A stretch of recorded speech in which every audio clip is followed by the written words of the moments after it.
Bom, eu queria chamar a atenção de vocês nesse vídeo sobre a discussão que a gente está vivendo hoje, muito atípica, porque nós estamos, nesse momento, a gente está vivendo um fenômeno cognitivo que se chama revolução cognitiva, e que a gente pode chamar de revolução cognitiva, e a característica de uma revolução cognitiva é a chegada de uma nova mídia, né? E a massificação dessa nova mídia, porque ela pode chegar e não se massificar, né? Ou ela pode chegar e ter, como a gente aconteceu com papel impresso em 1450, ou como aconteceu com a internet a partir de 1990, que ela passa um período num laboratório aí sendo utilizado por um conjunto pequeno de pessoas e, num determinado momento, ele tem uma redução radical, né, do custo de acesso, que foi o que aconteceu no papel impresso, no livro impresso, com a melhoria, né, do livro impresso e dos papéis impressos, e a queda do preço gradual e a melhoria do aprendizado do uso, né, tanto do usuário quanto das empresas que fornecem esse tipo de produto, né. Então, nós tivemos um momento aí de experimentação e passamos depois para a massificação. Então, nós estamos vivendo esse momento. Então, isso é um fenômeno cognitivo que explica, né, que é a base da explicação para que a gente possa entender as mudanças que vão acontecer. Não é um fenômeno econômico, né, não é uma força de mudança econômica, não é uma força de mudança social e não é uma força de mudança política, é uma força de mudança cognitiva, uma mudança macrocognitiva. Como nós não temos ainda teorias, nós não temos fortes teorias cognitivas, a gente tem ciência da informação, comunicação e talvez assim, algum estudo sobre conhecimento que a filosofia pega, mas a gente não tem um estudo cognitivo para ajudar as organizações a montar a sua estratégia, né? E ainda mais não temos aí estudos macrocognitivos, a gente foi pego de calças curtas, né? A sociedade foi pega de calças curtas. Nós não temos estrutura, né, cognitiva, nós não temos teorias para explicar o fenômeno da chegada da internet. Então, esse é o primeiro ponto. Então, o que eu queria falar? Diante disso, no outro vídeo que eu fiz, que eu vou colocar o link aqui embaixo, sobre a questão das teorias, o que acontece? A gente tem aí uma cadeia de compreensão para a gente poder entender determinados fenômenos e poder ter determinadas atitudes, que é a seguinte. O primeiro, a base principal, no topo da pirâmide humana, nós temos as questões filosóficas. Por quê? Porque as questões filosóficas trabalham com o que é o ser humano. Então eu vou primeiro falar da cadeia, depois eu especifico. Então nós temos filosofia. A filosofia é a base para a gente poder trabalhar questões bem gerais, bem genéricas. Depois nós temos as teorias que analisam as forças, mas para que a gente possa analisar as forças, a gente precisa ter um trabalho filosófico antes. Da teoria nós temos a construção de cenários, né?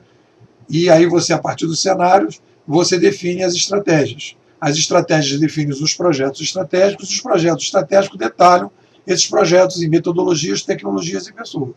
Então, quando você vai analisar uma organização, eu posso fazer um diagnóstico de uma organização, a gente começa pela filosofia. Qual é a filosofia que essa organização tem? Como é que essa organização pensa o ser humano?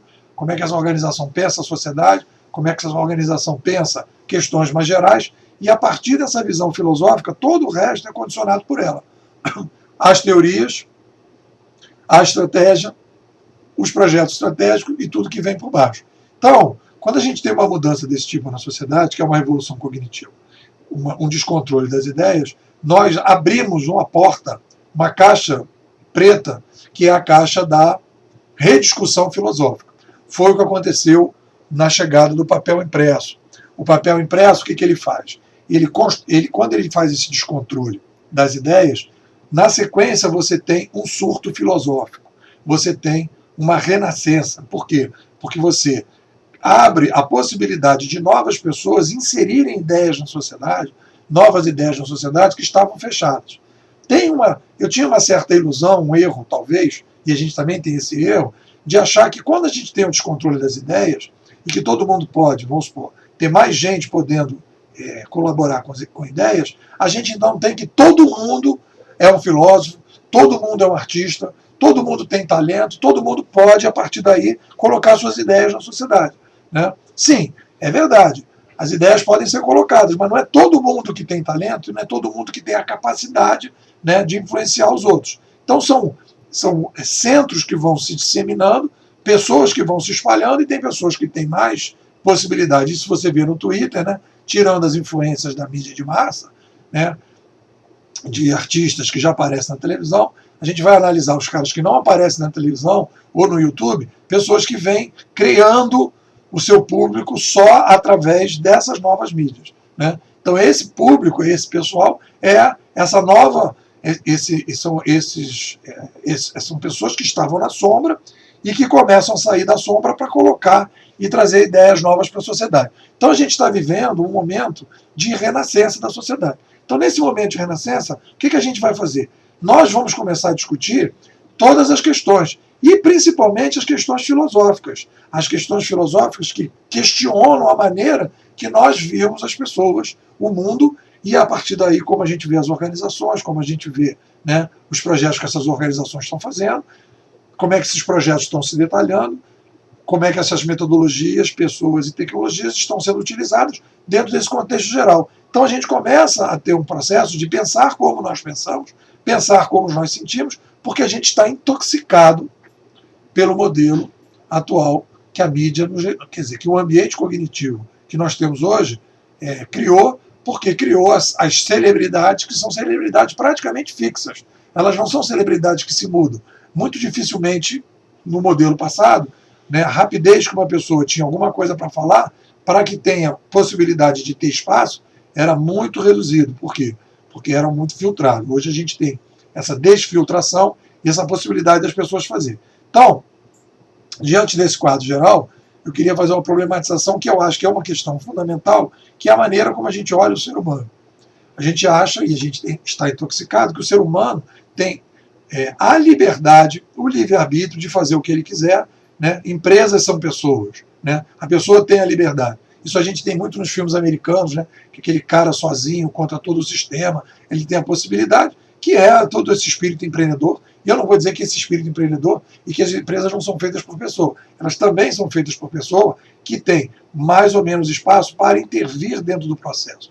Quanto mais autoritário, quanto mais centralizado e quanto mais controlado for os processos e as ideias, menos espaço as pessoas têm para intervir. Então, numa sociedade como a nossa brasileira, que é caracterizadamente uma sociedade muito autoritária, com uma taxa de autoritarismo muito alta em todas as suas instâncias, né, a gente tem pouco espaço de participação, né, pouco espaço de criação e pouco espaço para que novos talentos, novas pessoas, novas ideias, novos projetos, novas empresas possam surgir. Então, a questão fundamental que eu quero colocar é: o ser humano, ele está condicionado pelas tecnologias e condicionado pelas tecnologias cognitivas. Quer dizer, a gente vai percebendo que existe uma questão filosófica mais geral, que o ser humano ele é condicionado por tecnologias cognitivas, ele é condicionado, nós não somos humanos, nós não somos uma espécie animal em que a gente pode ser visto sem a tecnologia. Então, no último grupo de estudo, no papo que a gente teve ontem, né, a Vanusa Cavalcante me pergunta: Nepô, como é que a gente separa tecnologia da sociedade, ou como é que a gente pode separar o que é social e o que é tecnológico? Se a gente está falando de seres humanos, nós estamos falando de tecnologia. Os seres humanos são seres tecnológicos. A gente não sobreviveria sem as tecnologias. A gente é condicionado pelas tecnologias e as tecnologias nos condicionam.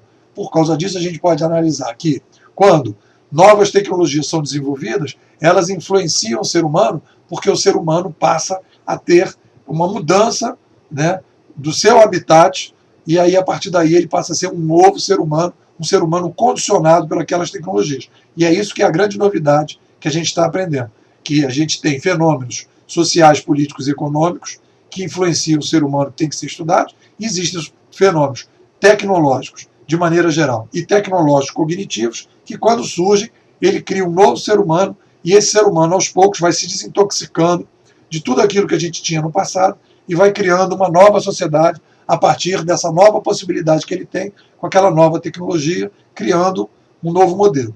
Isso é uma dificuldade muito grande da gente trabalhar, porque toda a nossa visão filosófica não admite, né, todo o trabalho, né, que a gente tem e a visão que a gente tem do ser humano, a gente não admite que o ser humano é um ser humano tecnológico e que mudanças tecnológicas alteram o ser humano e principalmente as mudanças tecnológicas cognitivas que fazem com que a gente tenha, né, a partir dali a gente começa a mudar. Então o que aconteceu em 1450 com a chegada do papel impresso foi que nós, a partir dali, nós criamos um novo ser humano, um ser humano que começa a se desintoxicar do ambiente passado, dos interesses passados, de tudo que era ligado ao passado, dos reis, dos papas, etc., etc., do modelo feudal e tal, e esse outro ser humano, potencializado por essa nova mídia, trocando informações e com um novo tipo de mentalidade, com um novo tipo de capacidade de filtrar as coisas, ele começa a construir e fazer com que a sociedade passe a ser, né, o espelho daquilo que vai mudando dentro da sua cognição e da sua emoção, e isso vai eclodir em 1800. Então a gente pode dizer, com a Revolução Americana Francesa, né, que vai dar, né, na Revolução Industrial, né, precedida de revoluções científicas, etc. Então todas essas revoluções, todas essas mudanças são frutos de uma mudança humana, de uma mudança na espécie humana, que a partir de 1800, o que a gente faz simplesmente é consolidar essa mudança que já existia dentro para fora, né, desintoxicando, por um lado, internamente, e, por outro lado, transformando, né, a sociedade. Um fenômeno que vem de dentro para fora, mas que no início de 1450 ele vem de fora para dentro, que é a chegada da tecnologia, que é incorporada ao ser humano, e aos poucos, ao longo do tempo, a gente vai se desintoxicando das ideias e do modelo mental e afetivo que a gente tinha, né, sem aquela tecnologia, e que aquilo vai se consolidar a partir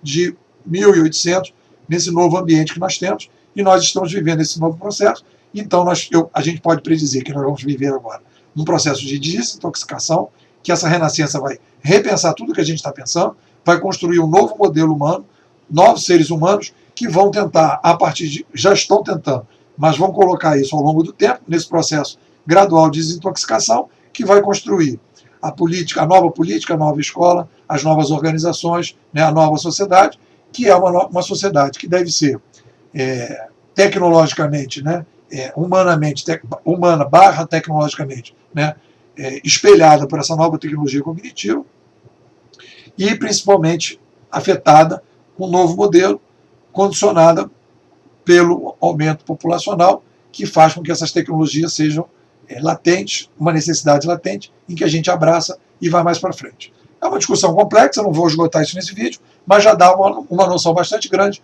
que é uma discussão nova que a gente tem que tratar. É isso. Muito obrigado. Se você tem gostado das minhas ideias, você pode seguir o canal, você pode participar dos grupos de estudo para a gente aprofundar essas questões, ou promover encontros, palestras na sua cidade, que a gente pode fazer ou presencialmente ou via Skype. Siga no canal, espero que tenha sido útil. Muito obrigado.